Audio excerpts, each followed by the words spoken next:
Hi, my name is Ken, And my name is Jason. and today we are reviewing Dungeon Quest.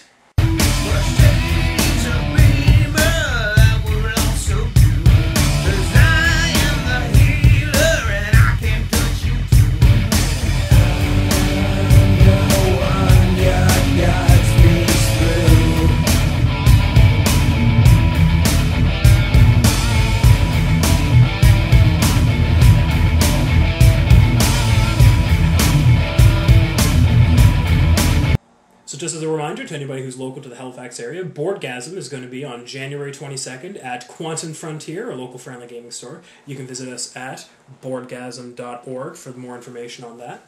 And now here's Jason with the history of Dungeon Quest. And Dungeon Quest has quite a history, actually. It's been released in many forms over the years. It was originally published as Drakborgen in 1985 in Sweden, and then it was licensed to Games Workshop, who rebranded it as Dungeon Quest. One expansion, Drakborgen 2, was released for the original game, and that was split into two separate expansions by Games Workshop, titled Catacombs and Heroes. A second edition, Drakborgen Legenden, was released in 2002. That was only in Sweden, though. And there is actually a third edition, which was just released this year by Fantasy Flight Games. For those of you who don't know, Dungeon Quest is essentially a game of dungeon exploration. Each person plays a hero who is going into this castle, which is guarded by a dragon. They're going in during the day because that's when the dragon is sleeping, and if they're in there at night, when night falls, then they all die. And chances are they're all going to die anyway. It's a very unforgiving game. Getting into the dragon's lair and getting back out is almost impossible. Yeah, for the most part, this game is actually referred to as Swedish Death in our circle of friends. And generally speaking, it is very hard. A strategy that's been employed by many people, very successfully I might add, has been to run in, grab the first piece of treasure they can, run back out, and hope that everybody else dies. Alright, so first of all, we'll just go over the components really quickly. This is the main board. It's actually cut up into puzzle pieces for easy assembly. It also comes with 4 player sheets, as you can see here. And each character has their own figure. It also comes with a number of decks. We have the room deck for when somebody enters a room. We also have a trap deck for when someone encounters traps. Door deck for whenever anyone opens a door. There is also a crypt deck for if the players come across any crypts. A corpse deck in case anyone comes across corpses. A monster deck, which just shows how monsters react in combat. And finally, the search deck, which you can use to search a room. We also have the dungeon tiles, which I just have in the box lid here. You have to draw one of these whenever you move into a new room, so it's actually a randomly generated dungeon every time, so it's different every time, which is kind of cool. And there's also a reference down on the main board here to show what each tile does. We have a number of these tokens which are used in combat, and we'll go over combat really quickly in a few minutes. We have a few little plastic pieces for denoting life points and some dice.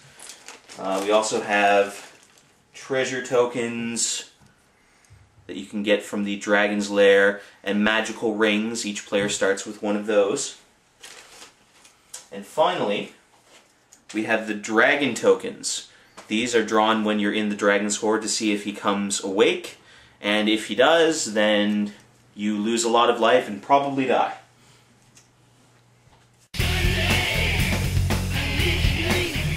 So to start with, each person playing chooses a character. So in this case we'll say Sir Rohan the Knight and El Adaran Sure-Shot the Ranger. So they put that sheet in front of them. They take one of the life markers and they put it on the highest value on the sheet to denote how much life they have remaining. In addition, El Adaran actually has arrows that he can shoot, so he puts an arrow tracker on the 4. He starts with 4 arrows that he can use during the game.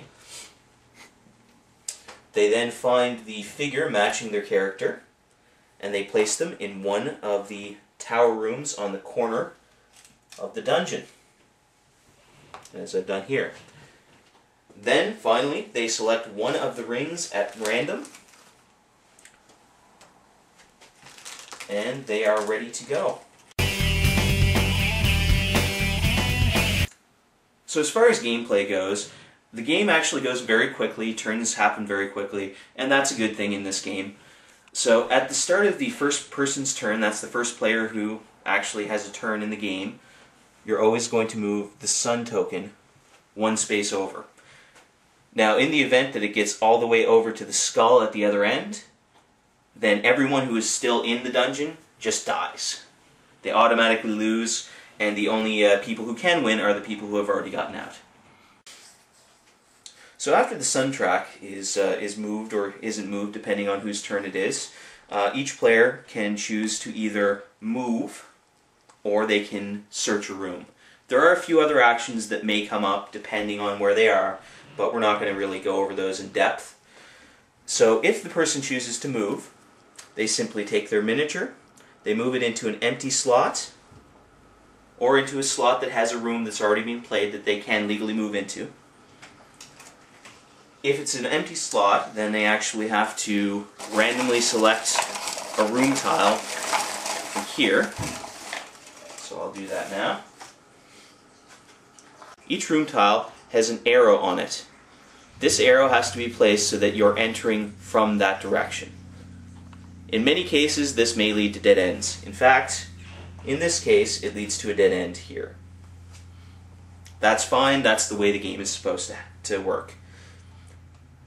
Now, depending on the color of the arrow, another action is going to happen. In this case, this is a yellow arrow. That means it's a corridor, so you get to move again. So we'll just do that really quickly.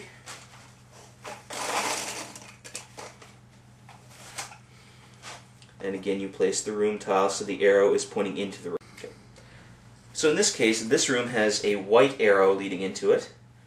That means that it's just a normal room. So next you have to draw a room card to see what happens. So in this case, the room is empty.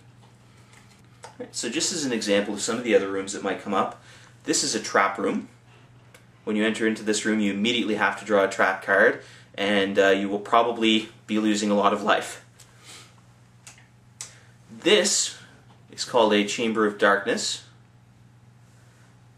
and what this does is the next turn, when you go to exit this, you have to actually roll to see which exit you exit out. So you could get totally turned around and have to go back the way you came. There are a few other special rooms, but we won't go over all of those right now. In addition to moving, if you are not currently in a special room, that is, if you are in a normal room with a white arrow, then you can choose to search, in which case you draw a search card. This is helpful if you found yourself in a dead end and you really need to move quickly, because there are a number of secret doors and things in there that might let you continue on. You may also come across crypts or corpses in the room deck, in which case you just draw the appropriate card and it lists what happens. In this case, you found a corpse and there's a scorpion on it, so you take some damage, d6.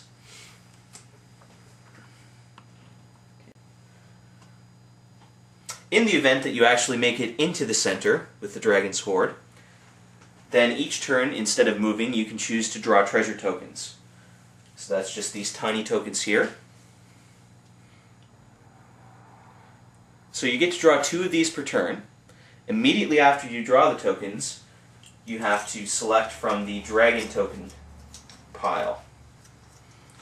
And that's just these ones here. There are 9 dragon tokens, one of which is the Dragon Awakens token. If that comes up, you take a d12 damage immediately and lose all of your treasure.